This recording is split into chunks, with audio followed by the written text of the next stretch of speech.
Hello friends, welcome to Raj Malhotra's IAS Academy.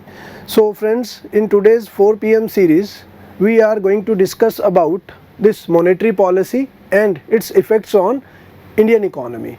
So first of all, we must be aware of what is monetary policy. मैं आज के इस brief से session में आपको सिर्फ और सिर्फ ये बताने जा रहा हूँ कि क्या मॉनेटरी पॉलिसी है, क्यों है, ठीक, और कैसे how this monetary policy can affect our economy, our economical growth. Clear? So first of all it must be very clear to each and every student because UPSC has asked this particular question many number of times. What is the monetary policy? The purpose of monetary policy is to control the flow of money, to control the flow of currency or to control the flow of money. तो monetary policy जो है दोस्तों वो market में पैसे के flow को control करती है. इसका बस यही एक पर्पस है. आगे इन्फ्लेशन को कंट्रोल करना ना करना वो इस चीज़ से डिपेंड करेगा, बट मॉनेटरी पॉलिसी का जो काम है वो है to control the flow of money into the market. Now why to control this flow?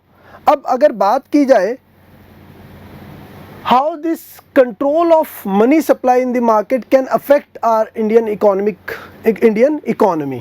So it can affect our Indian economy in two ways. If there is increase in the money supply into the market, if there is increase in the money supply into the market, then what will happen? It will help to boost the demand. अगर market में आप पैसे की supply को बढ़ा दोगे तो market में डिमांड बढ़ जाएगी. कैसे? मैं एक सिंपल सी एग्जांपल लेता हूँ. मेरे पास पैसा नहीं है, ठीक है. अब मेरे पास अब क्या हो गया जी, पैसा आ गया, एक्स्ट्रा पैसा आ गया मेरी जेब में, तो क्या होगा, मैं सामान खरीदना शुरू कर दूंगा. ठीक, तो कैसे मनी सप्लाई आपकी इकोनॉमी में इफेक्ट कर रही है? अगर हम लोग मार्केट में पैसे की सप्लाई को इंक्रीज कर रहे हैं, देन इससे क्या होगा, मार्केट में डिमांड फॉर द प्रोडक्ट्स जो है वो इंक्रीज हो जाएगी. अब दूसरी तरफ चलते हैं कि अगर पैसे की सप्लाई को डिक्रीज कर दिया जाए मार्केट में, if we decrease the supply of money in the market, तो इससे क्या होगा, ये वो केस हो गया कि मेरी जेब में 500 रुपये का नोट पड़ा था, अब मेरी जेब में से 500 का नोट निकाल लिया गया, सिर्फ 100 रुपये बचे हैं.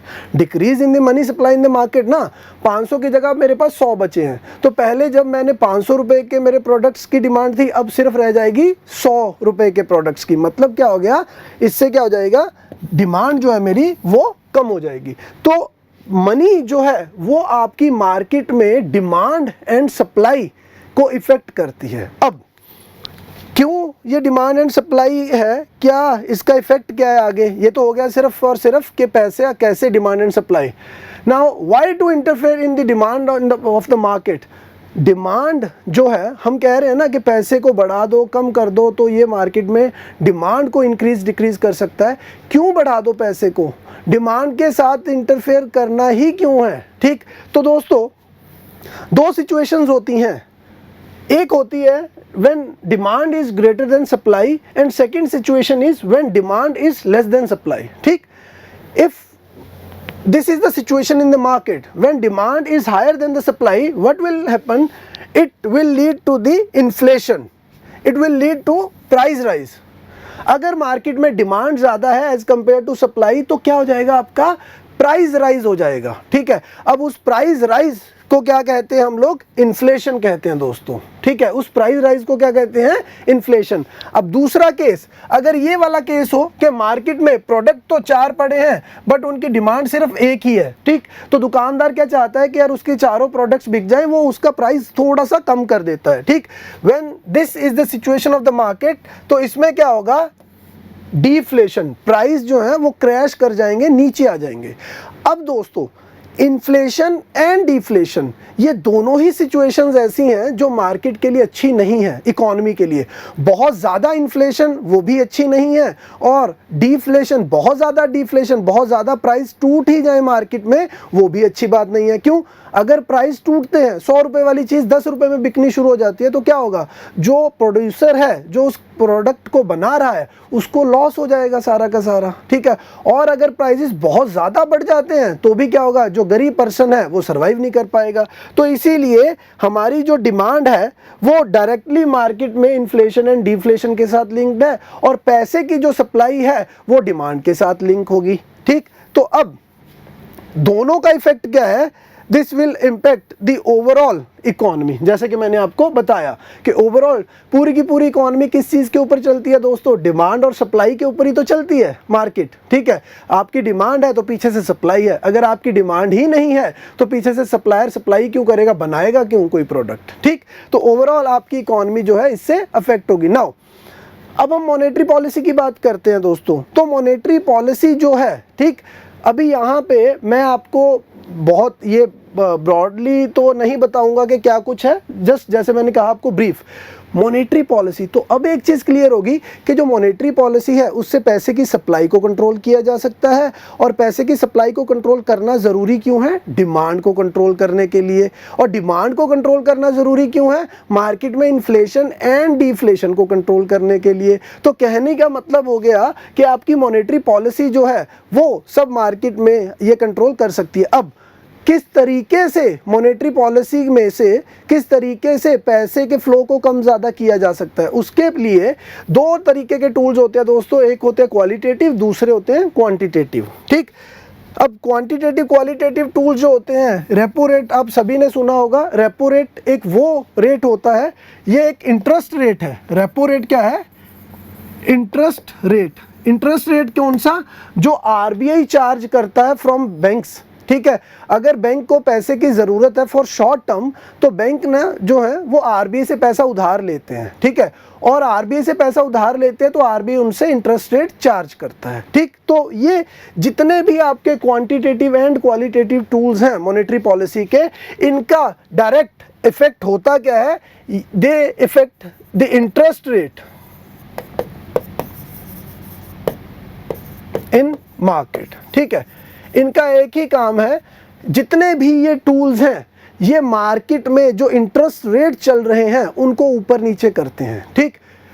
मार्केट में चलने वाले इंटरेस्ट रेट्स को ऊपर नीचे किया जाता है थ्रू दी मॉनेटरी पॉलिसी। अब इंटरेस्ट रेट डायरेक्टली आपकी सप्लाई ऑफ मनी को कंट्रोल कर सकते हैं। क्यों, अगर लेट सपोज मुझे 0% इंटरेस्ट पे मिल रहा है सामान, इलेक्ट्रॉनिक गुड्स मैं खरीदता हूँ, क्यों, मुझे कोई इंटरेस्ट नहीं है, ठीक। अब लेट सपोज वही उसका इंटरेस्ट रेट उसी इलेक्ट्रॉनिक गुड का 15% हो जाए, तो क्या मैं उसको खरीदूंगा ना, क्योंकि इंटरेस्ट रेट बढ़ गए हैं तो मेरी डिमांड फॉर द लोन वो कम हो गई है, ठीक। तो कहने का मतलब क्या है दोस्तों कि ये जितने भी टूल्स हैं ये मार्केट में इंटरेस्ट रेट जो हैं उनको अफेक्ट करते हैं।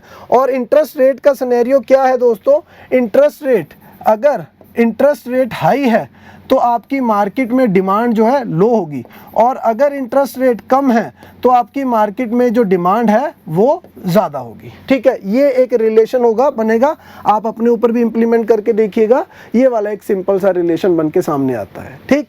तो इन टूल्स के थ्रू हम मार्केट में इंटरेस्ट रेट को कंट्रोल कर सकते हैं, और वही इंटरेस्ट रेट जो है वो आपकी डिमांड को कंट्रोल कर सकता है और अल्टीमेटली मार्केट की इन्फ्लेशन को कंट्रोल कर सकता है, ठीक है। अब अगर मैं बात करूं कोविड की, सिचुएशन तो आज की चल रही है ना, न्यूज़ में तो अभी का है, ठीक। अभी 3 दिन पहले ये जो मॉनेटरी पॉलिसी के रेट्स हैं ये चेंज किए गए हैं। मतलब एक कमेटी हमारी है, monetary policy committee, bimonthly, हर 2 महीने बाद वो बैठते हैं, ठीक। तो अब सिचुएशन क्या चल रही है दोस्तों, कोविड की सिचुएशन है। तो इस कोविड ने हमारी इकॉनमी को कैसे अफेक्ट किया, ठीक है, और मॉनेटरी पॉलिसी कैसे हमें उस सिचुएशन से निकाल सकती है, नेगेटिव सिचुएशन से, वो देखते हैं। अब देखिए कोविड है, कोविड के कारण हुआ क्या दोस्तों, कोविड के आने से job loss and business shut down, लोगों को बहुत ज़्यादा लॉस हुए, जॉब्स चली गई हैं लोगों की, लोगों का बिजनेस खत्म हो गया है। तो अब क्या हो गया, इस सिनेरियो से क्या होगा, लोगों के पास इनकम जो है सोर्स वो ख़त्म हो चुके हैं या बहुत ही कम हो चुके हैं इनकम सोर्स। अब ये जो आपका इनकम सोर्स कम हो चुका है, इससे क्या हो रहा है, अब मेरे पास जब इनकम ही नहीं है, मेरे पास पैसा ही नहीं है, ठीक, तो मेरी डिमांड क्या होगी दोस्तों, कम डिमांड होगी। जब मेरे पास पैसा ही नहीं है मैं गाड़ी की डिमांड क्यों रखूंगा, जब मेरे पास पैसा ही नहीं है तो मैं घूमने कहाँ से चला जाऊंगा, तो ओवरऑल मेरी डिमांड कम हो गई। ठीक, तो ऐसे ही मार्केट में कोविड के कारण क्या हुआ, ओवरऑल जो डिमांड है वो कम होगी। अब डिमांड कम होने से दोस्तों क्या हो जाता है, अगर मैं कहूं कि ओवरऑल मार्केट में डिमांड कम हो गई तो डिमांड कम होने के इफेक्ट्स जो हैं वो ये हैं। सबसे पहले अगर डिमांड कम होगी तो प्रोड्यूसर जो है वो कम प्रोड्यूस करेगा। क्यों, ज़्यादा कैसे प्रोड्यूस कर सकता है, बिकेगा नहीं सामान। अगर प्रोड्यूसर कम प्रोडक्ट्स को प्रोड्यूस करेगा या लोग कम बाय करेंगे तो सबसे पहला इफेक्ट क्या है, गवर्नमेंट की जो टैक्स इनकम है वो कम हो जाएगी। क्यों, जब आप कोई प्रोडक्ट बाय ही नहीं करोगे तो उसके ऊपर जीएसटी कहाँ से दोगे, नहीं दोगे। अब जब कोई प्रोड्यूसर कम बनाएगा तो उसके ऊपर जो एक्साइज टैक्स है वो कब देगा, नहीं देगा। क्यों, प्रोडक्ट बना ही नहीं रहा। तो एक तो गवर्नमेंट की इनकम कम हो गई, दूसरा अनएम्प्लॉयमेंट रेट बढ़ जाएगा आपका। कैसे, अब जब प्रोड्यूसर को प्रोड्यूस ही नहीं करना, कुछ उसको बनाना ही नहीं है, कम क्वांटिटी चाहिए, तो वो इतने बंदे हायर करके क्या करेगा, वो लोगों को नौकरियों से निकाल देगा। तो आपका अनएम्प्लॉयमेंट रेट जो है बढ़ जाता है, और जो अभी भी देखने को मिल रहा है। ठीक, और उसके बाद लेसर डिमांड फॉर लोन्स। अब बैंक्स दोस्तों कैसे चलते हैं, बैंक्स चलते हैं on the demand and supply of the loan money, है ना।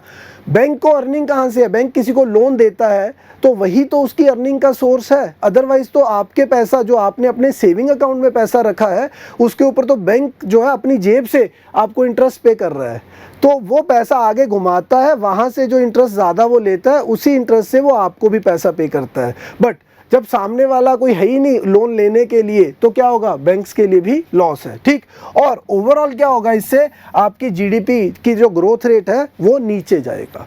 तो ये आपका इफेक्ट पड़ा है कोविड के कारण, ये सारे के सारे अनएम्प्लॉयमेंट रेट, जीडीपी के ऊपर, बैंकिंग इंडस्ट्री के ऊपर एंड गवर्नमेंट इनकम, और भी बहुत सारे इफेक्ट्स हैं। ठीक, ये तो हो गए कोविड के नेगेटिव इफेक्ट्स। अब जैसा कि मैंने कहा कि हमें देखना है रिलेशन बिटवीन कोविड के जो उसके नेगेटिव इफेक्ट्स हुए हैं और कैसे मॉनेटरी पॉलिसी हमें वहाँ से बाहर निकाल सकती है। अब दोस्तों अगर मैं कहूँ मॉनेटरी पॉलिसी, तो मॉनेटरी पॉलिसी में हमने क्या देख लिया, it is all about the interest rates, है ना।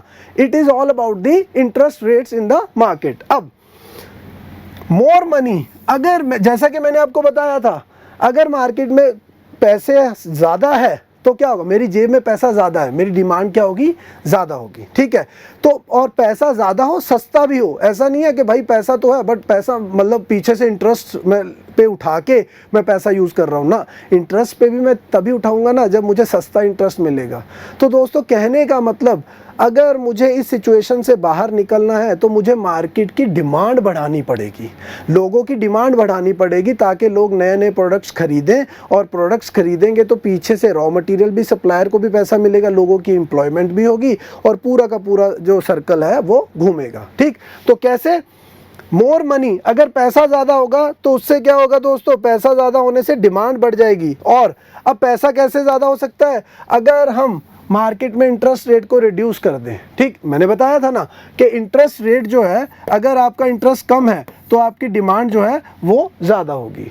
ठीक, डिमांड ज़्यादा होगी तो उससे ओवरऑल आपकी मार्केट ऊपर जाएगी। अब अगर हम कहते हैं कि by reducing the interest rate, तो इससे क्या होगा दोस्तों, जो लोन है लोगों को वो चीपर मिलेंगे, सस्ते लोन मिलेंगे, और अगर सस्ते लोन मिलते हैं तो इससे क्या हो जाएगा, आपकी मार्केट में ओवरऑल जो डिमांड है, ठीक, मुझे सस्ता लोन मिल रहा है, मैं एसी खरीद लूँगा जब मुझे पता है 0% इंटरेस्ट रेट पे है। ठीक है, तो क्या हुआ, एसी की डिमांड जो पहले ख़त्म हो चुकी थी वो धीरे धीरे बढ़ने शुरू हो गई। कंपनी जो एसी बना रही है वो ज़्यादा से ज़्यादा प्रोडक्शन शुरू कर देगी, बंदे दोबारा से हायर कर लेगी, पीछे से रॉ मटेरियल का जो सप्लायर है उसका भी काम चल पड़ेगा, तो पूरा का पूरा लूप चल पड़ेगा, और इससे आपकी इकॉनमी जो है नॉर्मल कंडीशन में रन करने लगेगी। तो इससे होगा क्या ओवरऑल, अब देखिए डिमांड की बात की तो मोर डिमांड का मतलब है मोर प्रोडक्शन का मतलब है दोस्तों more employment, and more employment मतलब मोर मनी विद पब्लिक। क्यों, मैं अगर नौकरी कर रहा हूँ, मुझे नौकरी मिलेगी, मेरे पास पैसा आएगा। ठीक है, मेरा बिजनेस अच्छा चल रहा है तो मेरे पास पैसा आएगा, और अगर more money with the public that means rise in your GDP. तो दोस्तों ये है पूरा का पूरा लिंक जो आपकी मॉनेटरी पॉलिसी एंड जो कोविड की सिचुएशन है और जो आपका जीडीपी का है, ठीक है, कि ये कैसे आपस में इंटरकनेक्टेड हैं और कैसे कोविड की सिचुएशन को अगर हम देखें तो कोविड की सिचुएशन से निकलने के लिए मॉनेटरी पॉलिसी हमें हेल्पफुल हो सकती है। अब क्यों ये टॉपिक आज मैंने डिस्कस किया आप लोगों से, क्योंकि अभी 2 दिन पहले जो है आपकी मॉनेटरी पॉलिसी कमेटी जो है उनकी मीटिंग होती है और उन्होंने क्या किया है, रेपो रेट जो है, ठीक, उसको अगेन 4% पे ही रखा है, ठीक है, रेपो रेट अनचेंज, पहले भी ये 4 था, अब भी ये 4 है, इसको चेंज नहीं किया गया, सॉरी, रेपो रेट पहले भी 4% था और अब भी 4% है, तो इसको बढ़ाया जा सकता था। अगर इसको बढ़ाते तो क्या होता दोस्तों, मार्केट में इंटरेस्ट रेट बढ़ जाते, इंटरेस्ट रेट बढ़ते तो लोगों को नुकसान होता, मतलब लोग लोन नहीं क्यों लेंगे। अब इसको जो है इसको कम करेंगे तो क्या होगा, लोन और सस्ते हो जाएंगे, लोगों की जेब में और पैसा चला जाएगा।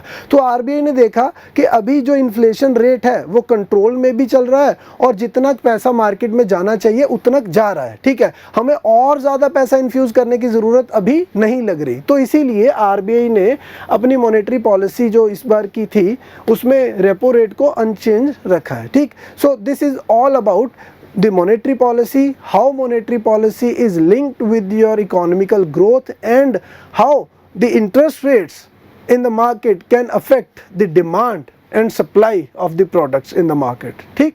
so this is all about today's topic दोस्तों। अगली बार मिलता हूँ आपको नेक्स्ट मंडे, किसी और जो भी करंट का टॉपिक होगा उसको ब्रीफली डिस्कस करेंगे। Thanks a lot.